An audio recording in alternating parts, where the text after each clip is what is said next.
What's up guys, my name is Anna, and right off the bat I do want to address that I've been away for a little while, but that's probably not uncommon on this channel by this point. So anyway, welcome back. Today is a bit of a different video, unlike any of the previous videos I've made where I have a ton of experience playing a game, or perhaps it's little to none. Today I'm going to be looking at a game that I've never played before. I'm going to be going back to a time when I wasn't alive and review the game that basically started a franchise well beloved today. For the most part. I'm talking about the Need for Speed. The one that started it all. The pioneer! Need for Speed came out in August 31st, 1994 for multiple different systems, with its first release being on the 3DO, which is this thing. It's a home console. I'll be looking at the DOS version released for the PC, which came out somewhere in mid-1995, and from what I'm aware, there are a few differences with each other release. I'll be playing this game off the DOS emulator version, as copies of this game where I'm from come by far too few, and when they are available, they cost a fortune, so, yeah, let's start this puppy up.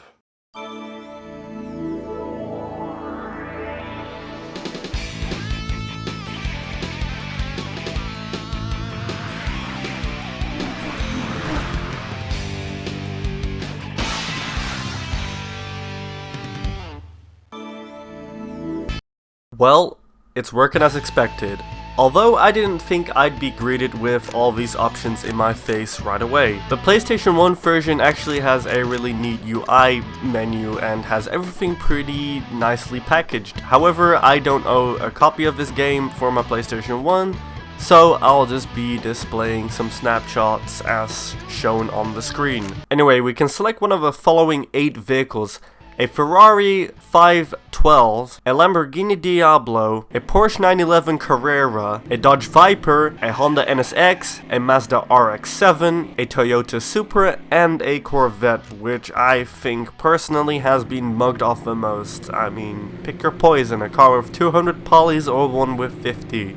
Whilst selecting each vehicle, you can view some vehicle specs the game provides to you, along with other information, although none of the videos work for me for some reason. Even though I'm looking at this game 27 years after it came out, looking at the specs of these vehicles is a nice touch. My favorite of these cars definitely is either the Carrera or the Ferrari, but that's just me. Then, as you can see, we can pick one of the 7 different locations available for us to race on. 3 of the locations are broken down into 3 events, those being City, Coastal, and Alpine. Other tracks, which consists of actual circuit style events, are either Rusty Spring Speedway, Autumn Valley Speedway, Vertigo Ridge, and the track which you usually have to unlock, Las Vegas. From what I'm also aware, there are 2 other courses available when you play the special edition release, along with a rally course. However, it's only just a texture swap from what I'm aware. And upon entering a cheat code or winning the tournament, you can unlock the Warrior PTO E2, which, yeah, is this bonkers futuristic vehicle. If we go to options, we can select one of the 4 different game modes available to you. Single race is simply a one-off event, and you can pick any event or track to your avail. There is a tournament mode, which is basically, it tallies your points through each event. Both these game modes have you playing against 7 other AI players. Then there's a time trial mode, which is basically you just challenging yourself for a personal record. And finally head-to-head, which is essentially just a 1v1 against the CPU. This time, however, you're driving in public traffic against them on these point-to-point events I spoke about earlier. There are also cops that will chase you. However, if you crash into something or they pass you, you get arrested and have to pay a fine. You can then immediately carry on racing, though the CPU will likely be gone. Speaking of which, This game is a little challenging to me. The CPUs are what you can expect from a game that came out in 1994. Sometimes they're a bit strange, but often or not they are pretty competitive. Anyway, along in the options setting, you can select your control mapping. Now, as I'm playing this on PC, I'll just be using a keyboard. WASD to control my car and E to shift up. You can also handbrake, although I forget this option usually exists. I'd personally say these cars are a bit heavy to steer, and as in most of the footage you can see, I have a hard time slowing down in order to make the corner.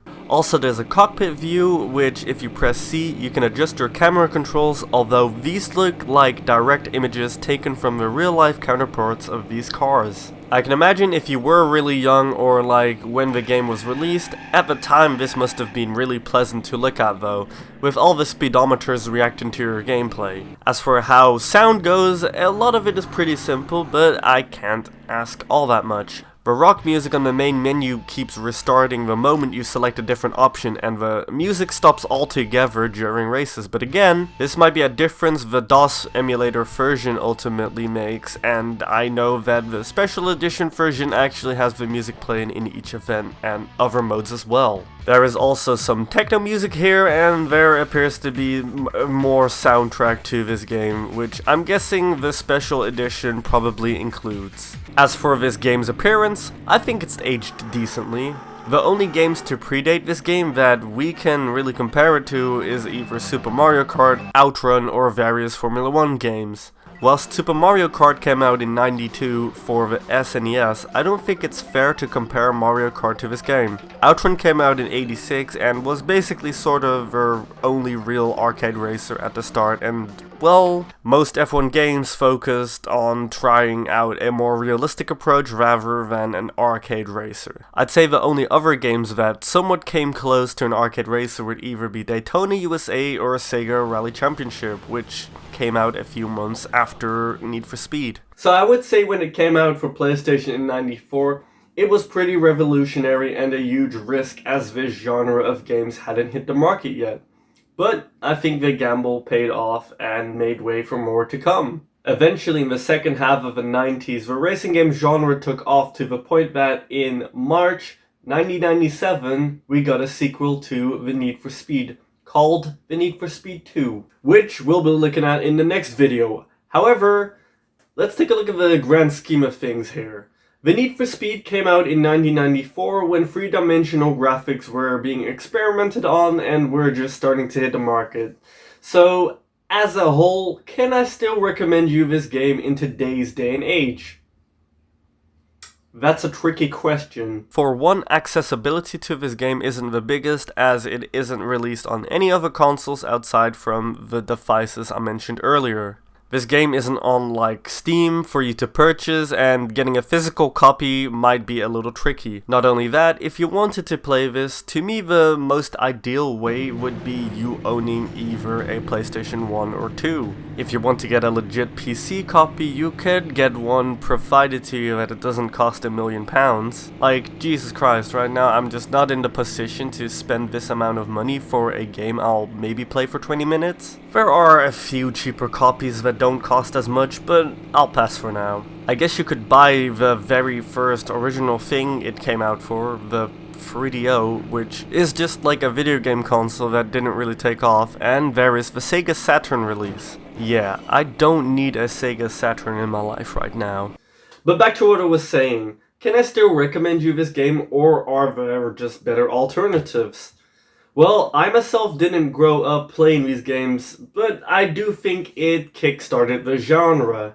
While the OG Need for Speed got a few re-releases after its initial release, in 1997 the second game came out, which I won't be covering here, but already looks like a somewhat promising improvement on the surface. So then, let's start off with what comes close to looking like the Need for Speed in the 90s, I guess. In 1996, there was the release of Sega Touring Car Championship, which is mostly known to be an arcade game. It was also ported to the Sega Saturn and PC upon later releases of the game. And what you're looking at is an emulated version.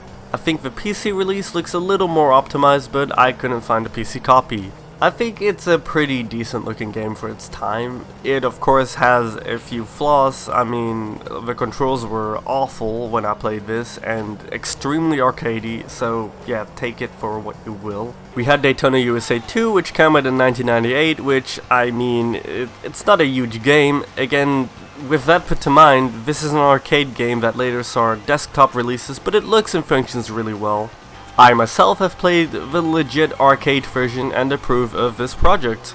Though it looks really good for a racing game released in 1998, and it's nearly 24 years old, so it obviously isn't perfect. Sega Rally 2, which also released in 1998, is primarily for arcades, but is again one of those games that later had a PC and a Dreamcast re-release, and it's basically your very standard simple late 90s racing game. This one focusing on the rally aspect of motorsport. As you can see, the game I think is ridiculously arcadey again, but you know, I sort of love it for how cheesy it is, and it's by no means unplayable. Test Drive Le Mans, which came out in '99, is obviously made to simulate real-life racing, and thereby is a racing game focused entirely on the 24-hour of Le Mans in France, with your objective to complete each category available. Whilst I'm mainly talking about this game to compare it to the Need for Speed, obviously I think this is a game that was more made to compete against Gran Turismo. It came out for both PlayStation 1, 2,